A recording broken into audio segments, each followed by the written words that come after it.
President of the Mass AFL-CIO. Only because Marky pays dues. Marky's a great man. Thank you, Miles. This is a great occasion to come out and hang around a Post Office Square, because there's nothing we like better than sticking our finger in Aiden Seidenberg's eye, right?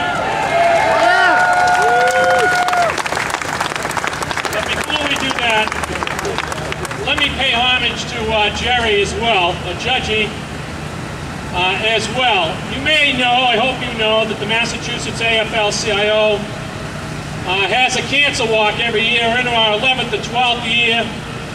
We raise $800,000 to $900,000 at the University of Massachusetts Medical School. There is actually a cancer center named after the Massachusetts AFL-CIO.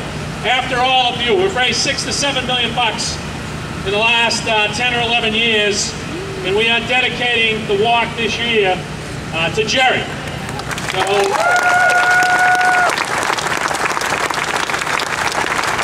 So that simply means that you all got to put on your sneakers and you got to raise money, and we got to stop this senseless carnage that we call cancer. There isn't anybody standing in this audience or anybody here in the Commonwealth of Massachusetts doesn't have a family member, or like all of us, a brother or sister like Jerry, or a friend or a neighbor that hasn't had cancer. And so we got to fight that fight. That's our fight.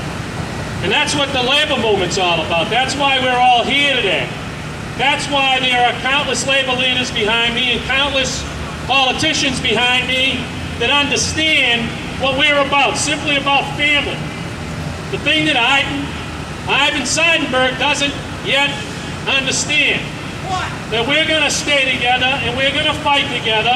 We're going to send him the message that we are going to get a good contract a year from today. I think this is the coolest thing, coming out here today so he can worry for the next 365 days that we're going to come back, and we're going to come back. We're going to remind him every one of these days for the next 365 days that we know how much money he made last year.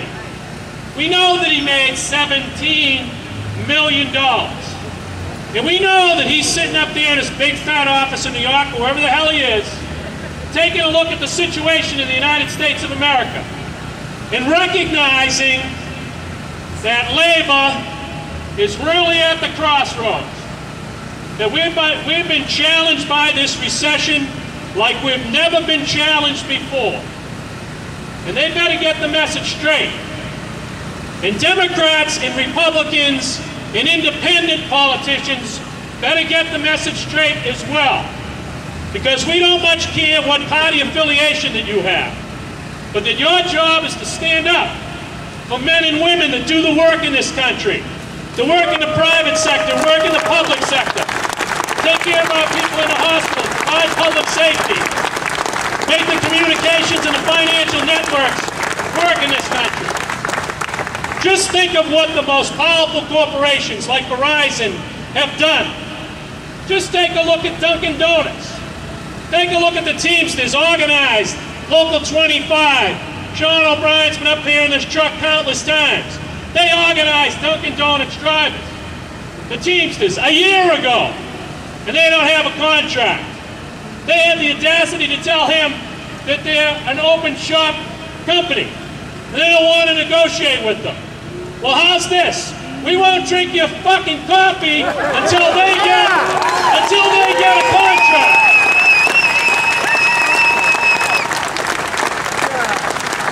How about Peter DeRuin? How about the UFCW and Shaw's? If you know anything about Shaw's at all, if you know anything about this recession at all, you know that supermarkets are doing super. Because you and I and our brothers and sisters that are worried about losing their jobs don't go out to eat as much. So we go to the supermarket to buy our food and we eat home more. And you know what else we do? We don't buy the private label brands. We buy the store brand because they're a little cheaper. And do you know they make more money on their brands? Yeah, they make more money on their brands. So they're making more money off the backs of these guys in the warehouse and in the stores that do the job for them. And because the economy was bad, Dunkin' Donuts and Shaw's and Verizon and Mott's Applesauce of all the people in the world want to squeeze us. They want to squeeze us. And if they were hurting, we'd go along with them. We'd work with them. We'd try to make sure that they were viable and got by. Because we work for them, we want to make sure they make money. That's not the condition in these companies. Between 2008 and 2010, you know there's a big recession going on in this country? Between 2008 and right now, corporate profits are bigger than they've ever been. $572 billion in profits in the United States corporations. And you know what they did with the money? You know what always happened with the money? We got to negotiate. We got to get a raise.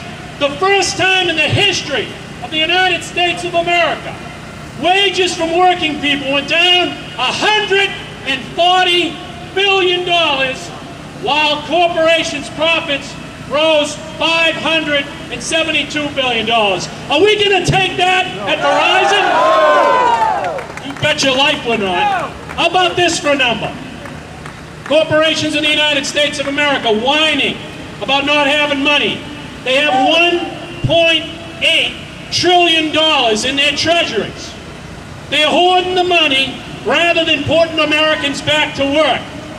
Spend the money on the workforce. Push out product. Create demand.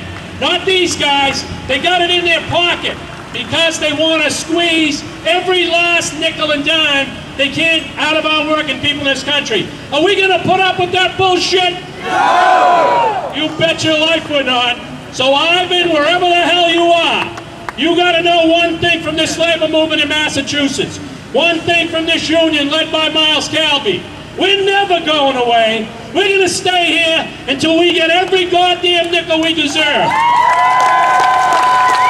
We're not going to let you do what you did in Vermont, New Hampshire, and Maine and screw all those workers up there. We're going to get what we deserve for having the best company, the best communications company. It's good because you're good, not be good because Ivan Seidenberg's good. He's a jerk. He's always been a jerk. It's about families, and we're going to win now. We're going to win every one of these days.